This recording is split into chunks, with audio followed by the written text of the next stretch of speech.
those emotions, those values, that quality of life is what matters. And I believe that when you get connected to that and your money is in alignment, it can actually fuel you in such a beautiful way. So I really appreciate you sharing that, because I think so many people are lost, and whatever way they find their way back to that connection, I think will really open up a lot of things and help people really create that beautiful life.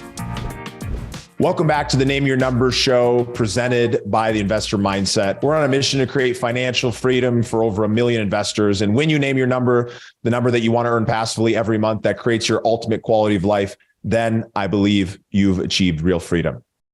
Now let's get into the show. Today, I'm excited to have Jon Gordon in the studio. How are you doing today, Jon? Steven, doing great. Yeah. For those of you who don't know, Jon is a prolific best-selling author and keynote speaker, speaking and coaching with sports teams and business leaders all over the country for many years. He's full of so much knowledge. He's really living an incredible life. We're going to get into that life and how he got there today. So before we get into all those details, I'd love to start out on a personal note by looking back at your life. What events or influences from your childhood shaped who you are today? And how has that played a role in your money and your investing journey? Wow. So, growing up, I grew up in a very middle-class family. My dad was a New York City police officer, undercover narcotics. And so he wasn't very positive. He saw a lot of crime. He saw a lot of shootings going on. He was shot himself, but he was a loving guy, but just one of the most negative guys on the planet. And then my mom was actually in advertising, and she was a salesperson, and she sold like local advertising. So I saw both my parents work. My mom was a working mom in the 70s before a lot of women were working. So I saw that. I was an entrepreneur at a young age. I would basically go around, and when it would snow, I would sell the idea of shoveling the driveway. And then I'd come back with my brother, who would actually shovel the driveway. So I'd sell it for $10, pay my brother $5, and keep $5. I don't know how I thought of that, but that's what I was doing at a young age, getting my brother to shovel driveways. I also sold blacktop driveways, where I would blacktop the driveways up in the Northeast and Long Island, New York. So I was doing that a lot and made some money doing that. Probably hurt my lungs in the process using all that tar, but that was a good experience in terms of I remember going around with a guy who was doing carpet cleaning, and he was paying me like $4 an hour. I went one day with him. I'm like, $4 an hour to do this. There has to be a better way. And all the way back then, I think I sold a driveway for like $150 to do the driveway. I thought, okay, a lot of money at once doing one driveway. I think I'll take that job, and it's my own money. So I think I thought like that at a young age. And it also made me, in terms of middle-class family, wanting more and wanting to be successful, wanting to have my own money. But at the same time, I also was in sports. So I couldn't work all the time, and I was playing sports a lot. So my sports really did define me in many ways. Blue-collar work ethic, great athlete. I get recruited to play lacrosse at Cornell University. I was recruited for football. And so lacrosse taught me about teamwork, hard work, discipline, dedication. And ultimately, I'm playing sports in the off season. I'm working, doing odd jobs, trying to make money, had my own car, wanted to impress a girlfriend. And so that's a lot of my youth dictating who I was back then. Yeah, well, it's incredible because, where we come from often leads to who we become, right? We go through these life experiences, we have challenges that end up leading to a defining moment where we get to choose who are we going to become and how are we going to look at that moment. Tell us a little bit about, because, you've written 27 books, you've got a 28th one Truth, that's going to be coming out soon. You've been speaking and teaching to thousands and millions of people over the years. What was the moment that led you down that path to becoming the person that you are today, where you're going out and you're really making a direct impact on so many people's lives? Well, I used to be a restaurant owner. When I was 24 years old, I opened up a bar in Buckhead, and it became a happening place. It was called Park Bench. 24 years old, opened up this place, starts to crush it. I found investors. Everyone put in money. We made it happen. Then we opened up a few more places, and I was doing that. But I knew I didn't want to be a bar owner for the rest of my life. And so I got the chance to be part of a .com, And the .com was really just starting to take off, that industry during that time. And I had about 80,000 to 100,000 shares. I was going to make my fortune. And so I was excited about this opportunity. I'm in my late 20s at that point, like 27, 28. And I have this opportunity to make a lot of money. So I get this job and I start working with that company. I have the shares. I even brought some investors together to be part of that company. And I'm not involved in the restaurants anymore. Eventually I would sell back to my partners and then move to Jacksonville, Florida. So I had my wife, 2 little kids. Now I'm 29, 30 years old, and the .com industry crashes. What am I going to do? How will I pay the bills? How will I support my family? And I'm crumbling from the inside out, full of fear and stress and anxiety. Man, people think COVID was tough for them. This was my time that was tough for me. This is where I found my light, because I basically was in the darkness. And it was during that time I said, what am I born to do? Why am I here? I've got to change because I'm miserable and negative. My wife said, if you don't change, we're over. She was literally going to leave me, and I had to change. So I asked what I was born to do. What's my purpose? And in that moment, I'll never forget, writing and speaking came to me, and I knew that's what I was going to do. That's why I was here. I wanted to encourage people the way I was encouraged by various books I read. I love The Road Less Traveled. I love the book Illusions by Richard Bach, Jonathan Livingston Seagull by Richard Bach, all these different books that inspired me, encouraged me. The Greatest Salesman by Og Mandino. Love that book. Good one. So I read these different books. I thought, I want to do that. I want to write. I want to speak. I want to encourage, but I can't just go do that. How am I going to make money doing that? How do I support my family? I'm almost bankrupt now because I just lost my job. I got a mortgage. I have kids.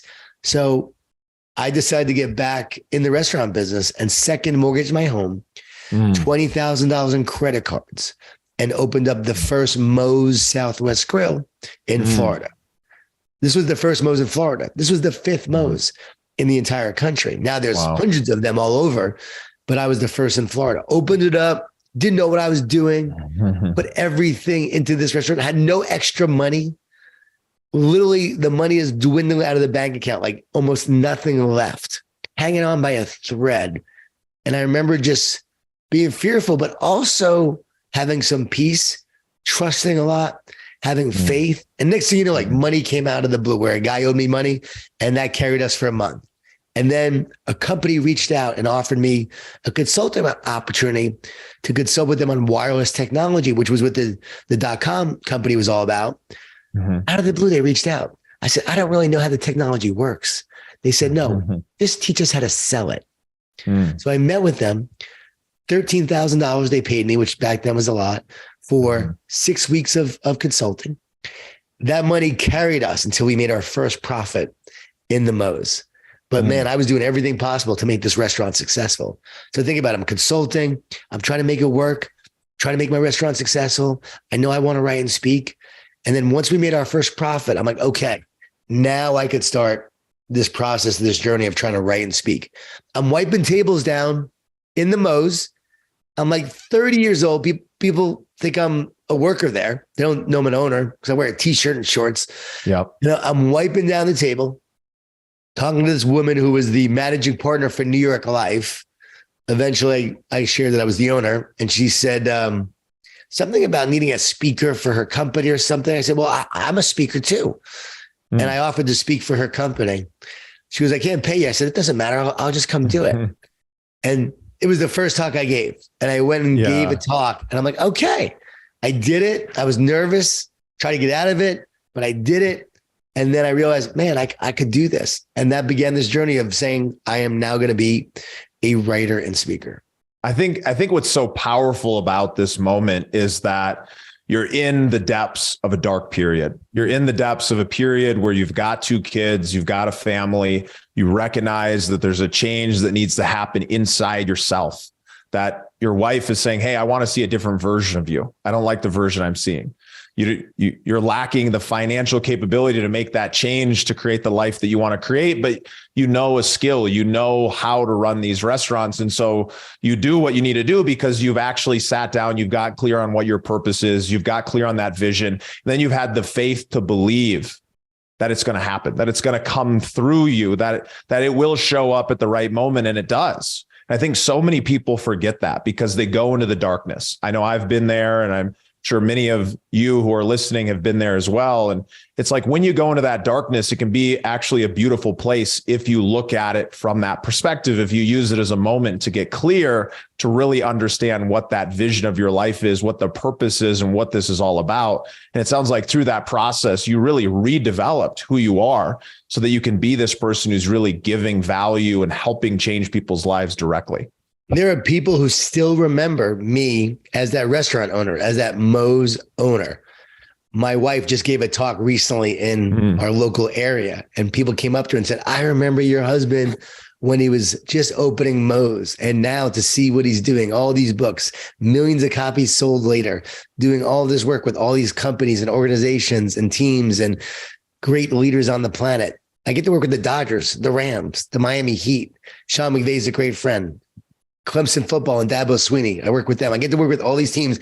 And yet I started by working in that restaurant. And you're right. I believe you have to have a vision and a purpose of where you're going and why you're going there. And when I talk, I think it's powerful because I've lived it. I've been there. As you said, I was in the depths of despair and darkness. And in that moment, I still had this eternal hope with a vision and purpose of where I'm going and why I'm going there. You need a telescope and a microscope. Telescope's the big picture vision of where you're going and why you're going there. And then the microscope's your zoom focus actions that you will take each day to realize the picture in the telescope. And we need both on our journey because I had this dream, but every day I had to work towards the dream. And I think so often people have this big idea, they have this big vision, but they don't take the actions each day. And a lot of times they take the actions each day, but then they lose sight of the vision and the purpose. We don't get burned out because of what we do. We get burned out because we forget why we do it. And I got to tell you, that same vision and purpose that keeps me going to this day. And it was those difficult moments and challenges, though, that also makes me humble to this day because I know where I've been. I know what it took to get here. And I'm so appreciative of the journey. And even when I wrote The Energy Bus, my first book, got rejected by over 30 publishers. So here I am now. I have a vision. I have a mission. I sell the restaurants. So in 2005, I sold the restaurants, made some money, not a fortune, but some. And now I'm like, okay, I want to focus on writing and speaking 100%. I told my wife, we got to sell the restaurant. She's like, no, we're just finally comfortable. Like it took us several years to get to this place where we're actually comfortable. We have money in the bank because it wasn't like that for those bunch of years beforehand. And I'm like, no, I got to do this. She goes, what happens if it doesn't work? I said, there are no other options. We've got to go for it. And that's what we did. And she was supportive. I sold the restaurants, but now everything's drying up. The money's actually coming out of the bank account. We're living off of it. And I'm thinking I may have to get a job if this goes on for a long period of time. And I'm walking one day and the energy bus comes to me. I write the book in 3.5 weeks, gets rejected by all those publishers though. So now you're being told your dream is not going to happen. So now I'm not really in the darkness, but now I'm in the phase of I'm pursuing my dream, but now I'm being told that's not going to happen. Yeah. So I could have went into despair. I could have given up, but I didn't because I had my vision and mission. And it was this, to encourage and inspire as many people as possible, one person at a time. So that was literally my vision and mission because I really did want to make a difference. And I realized I was so miserable when I was focused on me. And that's why my wife almost left me. When I made my life about others and serving others and making a difference, I said, you know what? I may not make a lot of money doing this, but I'm going to love doing this. So I'm going to focus on doing this. It wasn't about the money. And so that's what I was focusing on, making a difference and serving and impacting. And I wrote this book that I thought could be impactful. And I got to admit, did I want to be someone of value? Of course. Yeah. But I also want to add value to people's lives. I think there's an ego there, but your ego must actually be subservient to a bigger purpose in order to be truly successful. I believe if you're always focused on yourself, eventually that's going to give way to pride and greed and lead to a lack of success, because you got to build it with people over the long term. And even if you do it alone, eventually you're going to be very lonely and have all the money in the world and yet be miserable and have no relationships in the process. So how do you have a meaningful but successful life? It's always with people along the journey. It really does. And it's so fascinating, because some of the most powerful experiences I've had in my life have come from a time when I was focused on myself. And then I had a moment of oneness, a moment of connecting to God, the universe, whatever anybody who's listening wants to call it. But that moment of feeling like an unlimited amount of love inside. And that feeling comes from giving. It comes from doing unto others. It comes from putting yourself aside and being willing and asking for you to be passed over so that you can actually help another person. I think it's so powerful because we often forget it, because when we're in that survival mode, we're in that place where we're fearful, where we don't know if we have enough, where we're just trying to get by, that we can oftentimes forget that. And that's why I think it's so powerful to create what I call the dream life vision, that vision and purpose for what your life is really about, so that no matter what you're doing every day, whether you're, wiping down tables at a restaurant so that eventually you can get to the place you want to be, or whether you're working in some career job that you actually do love, but you know that there's more to life. What I'd love for you to share, Jon, is share with us a little bit about how somebody can go about discovering that dream life, that vision and that purpose for those people who are lost, or those people who feel like they're in a good place, but they know that there's more. And by connecting to that, they can find their way to it. Well, when I wrote The Energy Bus, it was really thinking about, what is it that I want? What is it that I want to create? What do I want to build? Who do I want to be? What does that future look like? What am I doing during that future? What is my family like? Am I a present dad? Am I involved in my kids' lives? I had an idea for training back then, but I knew I wasn't ready to do a training company because I needed to invest in my family first, and then be a season later to do that. So you have this ideal vision, but sometimes you have this vision, but it means not yet. You can't do everything all the time as part of your vision. Sometimes you're meant to wait on parts of your vision. But I did have the vision in terms of writing and speaking, and it kept me going. I went on a 28 city tour, paid for myself. Eventually that book, would get published by John Wiley & Sons. And I shared that message everywhere and anywhere. And we had 5 people in one city, 10 people in another, 20 in another. The most people ever, 100 people in Des Moines, Iowa. They thought Jeff Gordon was coming. That's why they showed up. And that's a real true story. Actually, they did think that. I was just back in Iowa doing an event for leadership training, packed house, full event, all the leaders in Iowa there. I mean, amazing people. It was like a full circle moment. And where does that start? It starts, as you said, the vision and purpose. How do you get clear on that? For me, I'm a person of faith. So for me, the way you find your vision and purpose is you can't know your vision and purpose without the relationship with the one who created you for a purpose. And so I truly believe, like, you have a purpose. You're not an accident. And if it's just a universe, which means one song, by the way, there's a creator of the one song. But if it's just a universe and it's all randomness, then guess what? Then you're an accident. And if you're an accident, then there's no purpose. Then there's no meaning to your life. The fact that you want a purpose, or you believe you have a purpose, and the fact there's one for you, means that this world is not an accident. You're not an accident, and you're here for a reason. And so as you connect with that God, that oneness that you talked about, that's my book coming out in June called The One Truth. One Truth is about oneness versus separateness. That when we feel separate, alone, disconnected, divided, we feel weak and powerless and sad and have a lot of anxiety and worry. And a lot of people right now in this world feel that way because they feel separate. But as you return to oneness and connection, but connected to what? Connected to the God that created you. See, the tree is meant to be rooted in the soil. It's not meant to grow apart from the tree. We know that fish, they're meant to be in the water. That's where they thrive, in the water. Well, guess what? You thrive when you're connected to your creator. You're not meant to be separate from your creator. You're meant to be one with your creator. And when you're one with your creator, what happens in that oneness, you live your purpose. You live your vision, or the vision that's for you. You live with more love because love is the nature of God and love starts to move through you. You start to have more power. You have more peace. So as you come back to that oneness instead of feeling separate, it's amazing how your purpose starts to reveal itself through you. And that's what happened to me. I was lost, disconnected, alone, isolated. And by the way, mental health.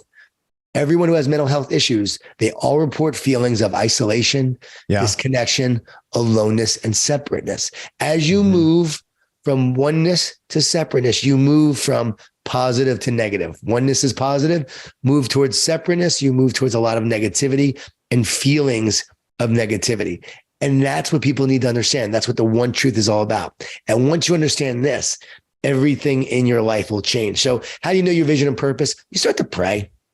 You start to be open. I'm not talking about religion. I'm talking about relationship. Yeah. God, what is your plan for me? Why am I here? What is my mission? Show me the signs. I had a friend who wasn't a big believer, had trouble trusting and believing in God. And they just said, God, if you're real, you got to show me, God. Just show me that you're real. Show me some sign. And guess what? They got signs. I tell people all the time, the minute you ask God to prove it, God's going to prove it, but you may not like what he shows you, but he's going to prove it.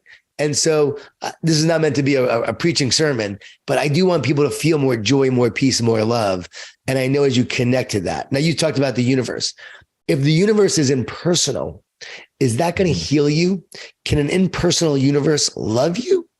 It's like, can you heal with a stranger? Because we know that relational psychology says you heal in a loving relationship. So can you heal with a stranger? No, it has to be a loving relationship. Well, guess what?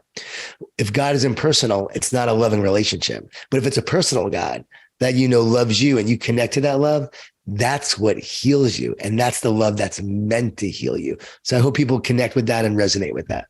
Yeah. And I really think there's something really powerful there because, you know, for me personally, Jon, like I grew up Catholic. I got pretty far away from religion. I almost looked at it from a negative place because of some of the beliefs and values that I learned that made me feel shame and blame and all of these things. And then later in life, I ended up finding my way back in a different way, not necessarily to religion, but to that connection to oneness, to this personal connection with something that's so much greater. And I don't know the right words to describe it and trying to speak in a way that will speak to a lot of people, but you know, whether you call it God or oneness or something, but it is a personal connection. And it is that feeling that what I found for myself was that when I actually was connected to that, when I was giving, when I was asking for signs, the synchronicities, the magical things that start showing up and you start believing and having faith versus living in that place of fear, right? Having that faith coming in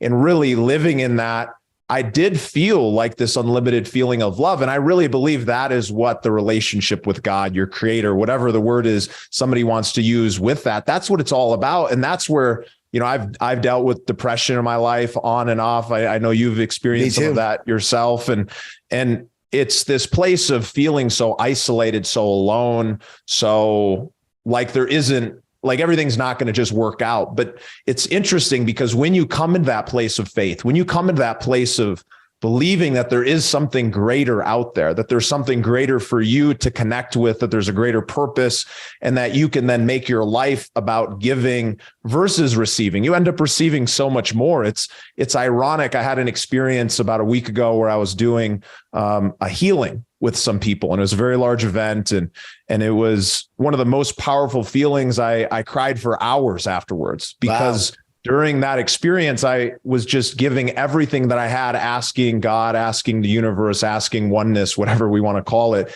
to bring down and help this person.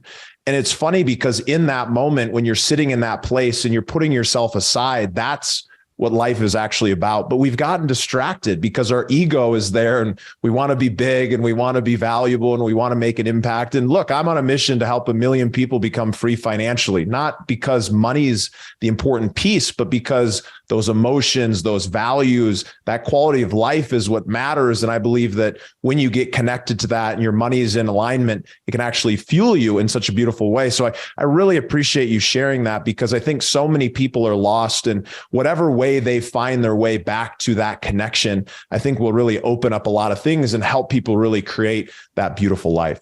That's why I hope people read the One Truth, because they're going to recognize that in oneness, there's power. And in separateness, there's weakness.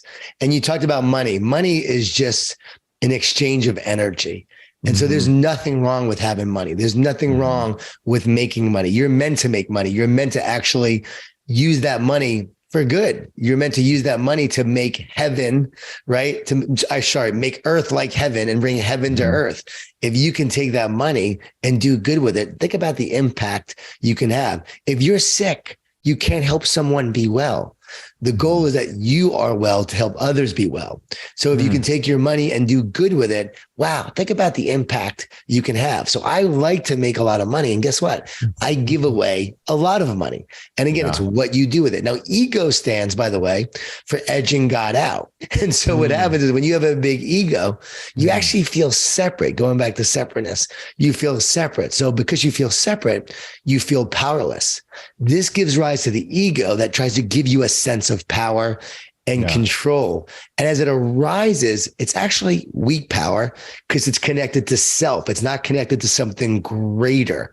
Humility connects you to God and to others and leads to something greater. But ego disconnects you from God and others and causes you to actually feel powerful, but actually it leads to weakness. And that's why leaders with egos aren't very good leaders. But leaders who are humble are actually really great leaders. Now, it doesn't mean you think less of yourself. It just means you think of yourself less, as the old verbiage goes, the old saying goes. And so it's really about making sure that, okay, I have an ego. I want to be great. I want to do great things. So every human being has that desire.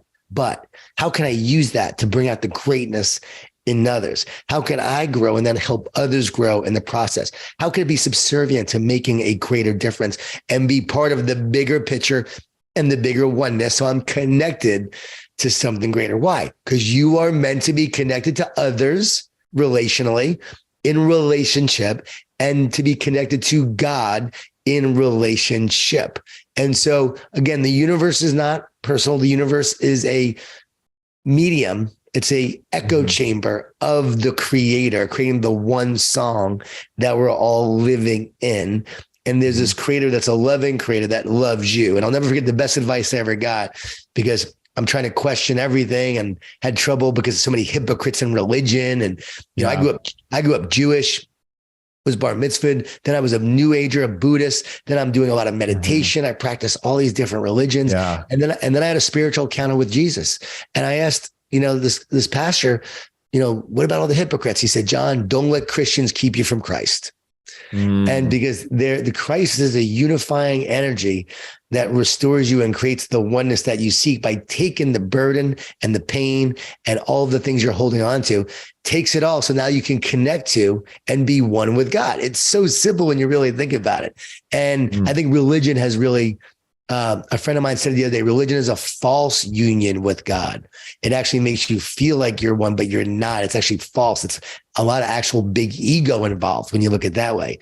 But love, humility, surrender, trust, spirit connects you together.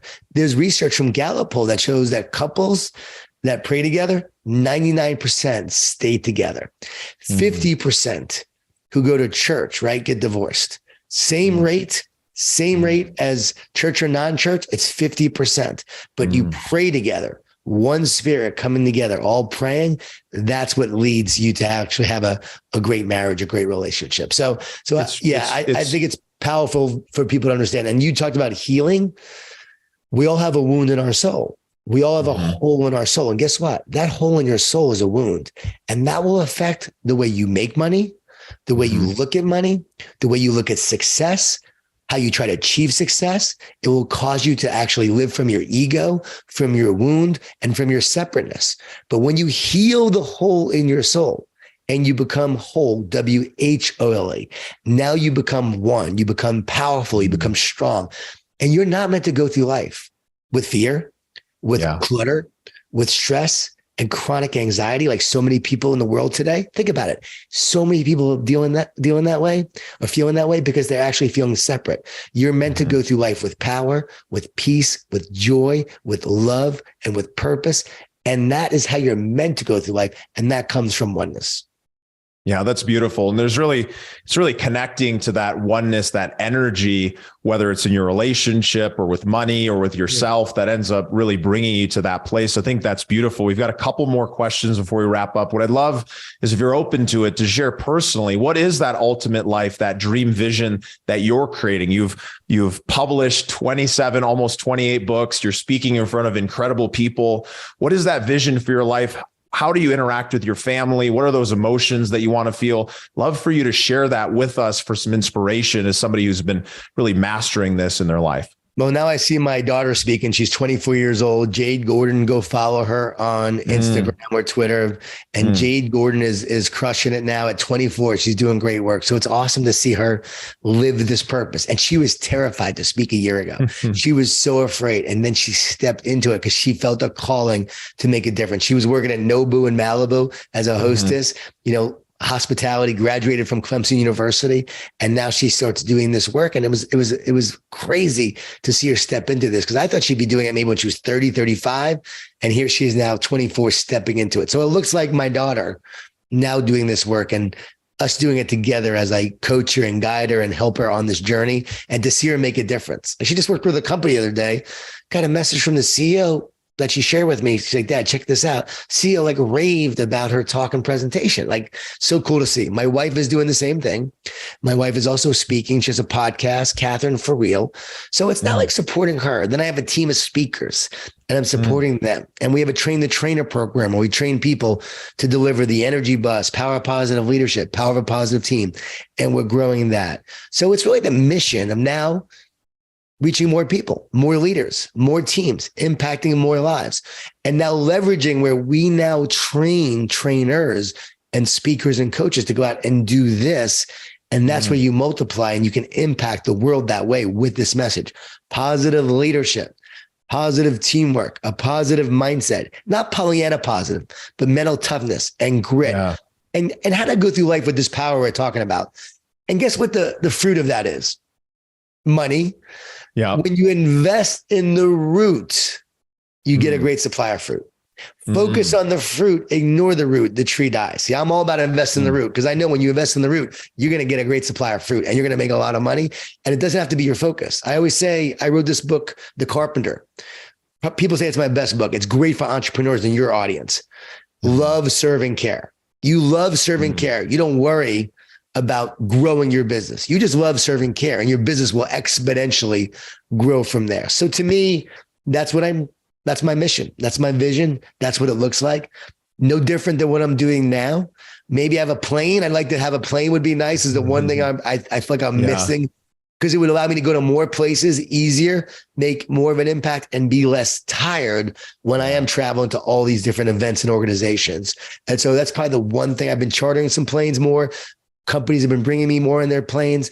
I would love that. But other than that, it's continuing to do the work that I'm doing. My mission and vision of my dream life is not sitting on a beach. Yeah. And enjoying all the money I have. I could do that right now and retire if I wanted to, because I never thought I would make the money I have made with all the books I've sold, like over 5 million copies. Do the math, right? Yeah. And all the speaking I've done over the years now for 18 years. But for me, it's to continue to do this, continue to impact, and leave a legacy. But if someone does want to hang on the beach and that's their idea of a dream life, that's nothing wrong with them. I think that's great if that's your vision and mission. But I would say, while you're on that beach, what are you doing to make the world better? Because if your dream doesn't involve making a difference in the lives of others, then you need a bigger, bolder, and better dream. I'm convinced of that. Well, I really truly believe that when you are focused on making impact for others, you're going to feel a level of fulfillment that really will motivate you, will drive you. You'll want to continue doing it, because that feeling and that love that we've been talking about for this entire episode, that connected to that oneness, comes from making an impact for others. Once you get your house in order and you're no longer worried, you're no longer in survival, you're really living in abundance, you're giving away because you know that it's there, that it's fruitful. You often will find people move more towards exactly what you and I are talking about here. I just want to share, it's so inspiring to hear your vision, because you're living it. You've been living it for 18 years. You've truly gone through the tough times and the great times to create a phenomenal family, and to be able to go and see those people succeed and then be able to support so many others who are on that path. So really, really appreciate you sharing. You're truly an inspiration. You're truly making a difference in the world. Wrapping up on this question, what is your advice for those who are listening, who are on that path towards creating their dream life and they're getting caught up financially? What advice do you have for them on how to be able to navigate that so they can really live fully connected to everything that we've been talking about? Well, I'm glad you asked that. By the way, my son is graduating college in 2 weeks. So that's also part of my dream and vision. It's been a miracle to see him graduate because he's on the 5-year plan. So I'm very, very thankful for that. I want to give him credit for that. But he had fear along the way. And so did I. And so does everyone. So my advice to everyone, as you are talking about this, you said financially, it's not the financial stuff. It's actually the fear that they have about the finances. It's the fear they have about being secure. It's the fear they have about living up to their potential and failing. So my advice would be, don't fear it, love it. You focus on love instead of fear, because love casts out fear. So the minute you focus on love, what happens is fear will dissipate. And right now we have so many people fearing the outcome, fearing not being successful, fearing not being worthy. But all you have to do is every day love what you do. Love the moment, love serving people, love building your business, love all the challenges you're facing, knowing that they lead to growth. The minute you focus on love, fear will dissipate and you will operate at a higher level. And why is that? I wrote about this in The One Truth. Love creates connection to that oneness we're talking about. Love creates connection. When you love someone, you feel more connected to them. So love creates connection. That creates clarity. The minute you have more connection, you start to have more clarity. You start to see things so much clearer. From there, you have confidence. People often think that confidence breeds clarity. It actually works the other way. It's the clarity that breeds the confidence. So now I see things clearly. I'm in the zone and man, I feel like I can take on this world and I know what I need to do. And that brings confidence. And then that brings courage. So the more confidence you have, now you have courage. So my advice is focus on loving it and you'll have the courage to go after your dreams, to build your dreams and to ultimately be successful. Love it. Don't fear it, and you'll be more powerful. And I can give you examples with Clemson football, focusing on love. I can talk about the athlete that I helped, who's a professional athlete, was full of fear, got him back to love. Next thing you know, he performs at a higher level. I could talk about the college athlete or Pavarotti. He said, you know what? Everybody wants the audience to love them, but I love the audience. That's what made him so great. And when you love what you do, it shines through.